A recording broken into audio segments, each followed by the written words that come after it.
द्वारकेमध्ये एकदा श्रीकृष्ण आणि राधा सोबत बसले होते. त्यांना सोबत पाहून रुक्मिणीने रागवली.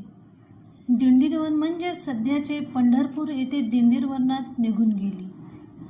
कृष्ण तिला शोधत शोधत पंढरपुरात आले. तेथे त्यांचा एक परमभक्त राहत होता, भक्त पुंडलिक. ते भक्त पुंडलिकाच्या भेटीस गेले तेव्हा तो आपल्या मातापित्यांची सेवा करत होता. त्याला कळलं देव दारात आले आहेत. पण तो म्हणाला, देवा, मी आता आई वडिलांची सेवा करतोय, पण तू ही सेवा मान आणि थांब जरा.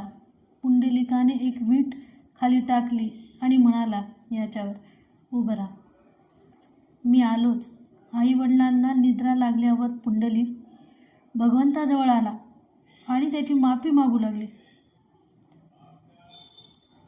मातृपितृ भक्ती पाहून भगवंत श्रीकृष्ण अतिप्रसन्न झाले आणि त्याला वरदान मागायला सांगितलं. तेव्हा पुंडलिक म्हणाला, भगवंता, तुम्ही येथेच राहा, तुमच्या भक्तावर तुमची सावली असू द्या.